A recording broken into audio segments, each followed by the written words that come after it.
Jan Blachowicz finishes Luke Rockhold in the second round. This is the battle camp. Please hit the subscribe button.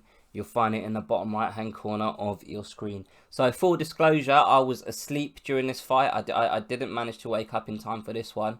And then when I did watch it, I watched it on YouTube. And you know, sometimes people upload fights on YouTube, and for some reason it's like really zoomed in.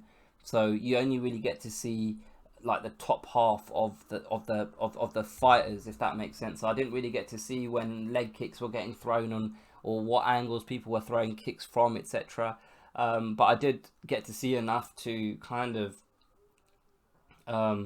answer one of the questions that I asked during my preview video. One of the things that I said was, how much does Luke Rockhold have left? What is his motivation behind moving up to the 205 weight division? Why did he move up?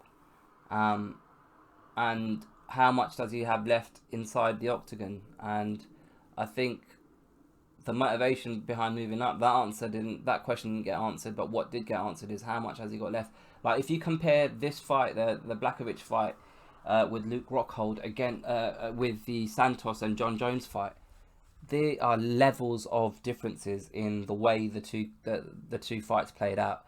And what I mean by that is just the speed. I don't know why or how Luke Rockhold just looked slow and sluggish in there. He tried to get the takedown on 2 occasions and he failed. And that kind of plays into something that I said prior to the fight, is Luke Rockhold's used to being the stronger guy in there as a middleweight, apart from obviously when he fought Yoel Romero.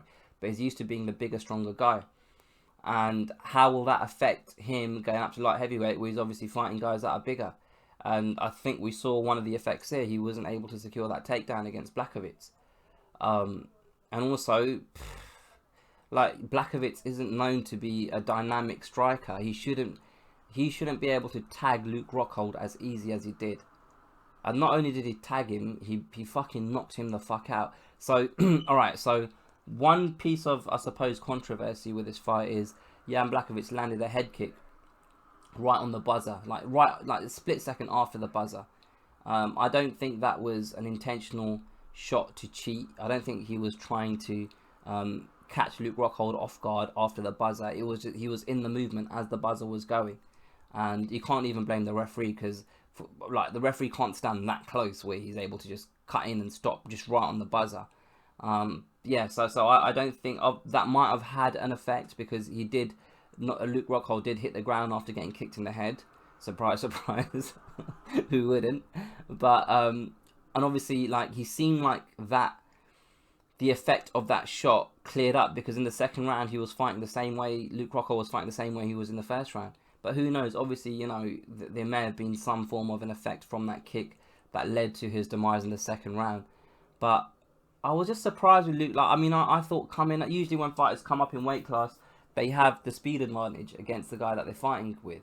And Blachowicz isn't the fastest light heavyweight as it is. Do you know what I mean? And I was just shocked at how Luke Rockhold was just kind of plodding forward, and he just seemed slow, and it just felt like a bit of like a sparring session to me. And I might be wrong, I don't know.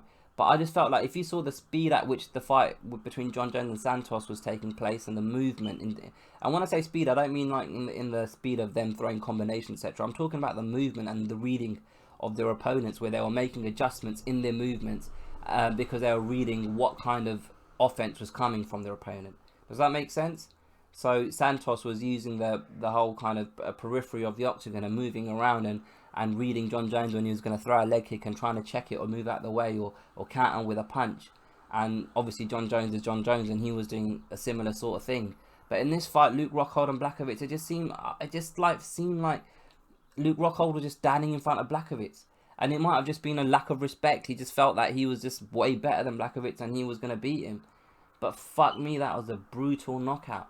The way that punch, if I remember correctly, they were both in some form of a clinch, and they separated, and on the break, Blachowicz landed that punch, which knocked Luke Rockhold out.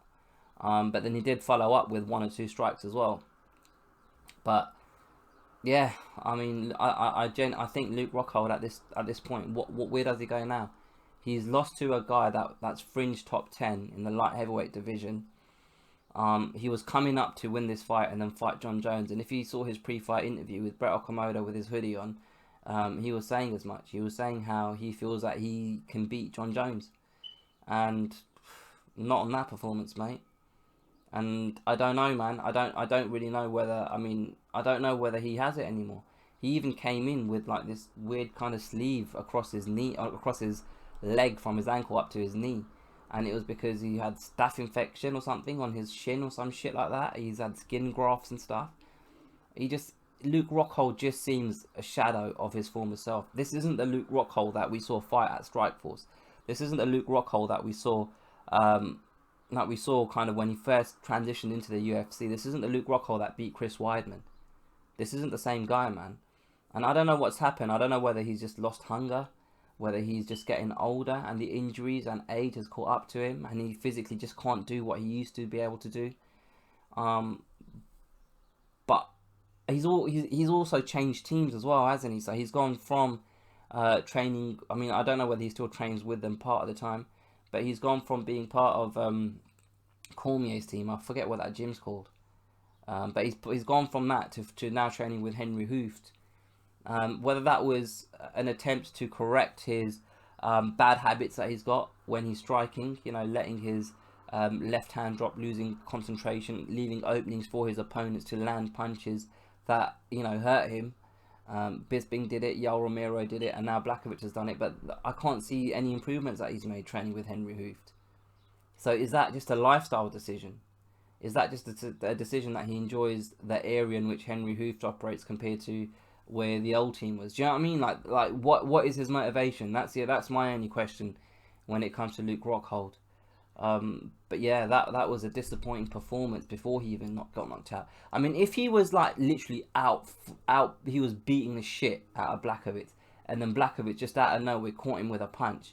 At least there would be some positives to take from the fight, and some positives for Luke Rockhold to say, right, you were fighting well up until. But even until then, he wasn't really fighting that well. Like, he landed a few strikes that didn't seem to affect Blachowicz at all. But Blachowicz seemed to be able to hurt Luke Rockhold. Apart from that head kick in the first round that happened after the buzzer, there was they were in a clinch and there was like a short elbow, I think, Blachowicz threw. And he seemed to hurt Luke Rockhold. And obviously the punches that, the punches that knocked Luke Rockhold out. I don't know, man. I really don't know. What do you guys think? What do you guys think about Luke Rockhold? And you know what the sad thing about all of this is? People were talking about Luke Rockhold beating Blachowicz and getting a title shot against John Jones. Now that Blachowicz has won, is anyone talking about him getting a title shot? No, because he just isn't at that level, is he? And that just goes to show that the talk about Luke Rockhold fighting John Jones for the title, that was a commercial deal. That wasn't you've won this fight, so you deserve to beat John Jones. It was all of the peripheral stuff that I mentioned in my preview video about him being Cormier's teammate, and Luke Rockhold and John Jones going back and forth in public, etc. How Luke Rockhold's a name, he's marketable. That light heavyweight division is very light on contenders. So just off of the back of stuff outside the cage, Luke Rockhold was going to work himself into position to get a title shot. Not anymore, obviously, and no one's even mentioning Blachowicz's name in that same breath. And so, oh shit, why is that going on? But yeah, so yeah, like Blachowicz, no one's talking about Blachowicz getting a title shot, and that shows the level of opposition that Luke Rockhold was up against, and the level of opposition that knocked Luke Rockhold out, and that's saying a lot. Anyway, what do you guys think? Put your comments below. Don't be scared to hit the like button. Please share this with a friend if you've enjoyed the video. And if you haven't already, please subscribe. I'll get you guys on the next one.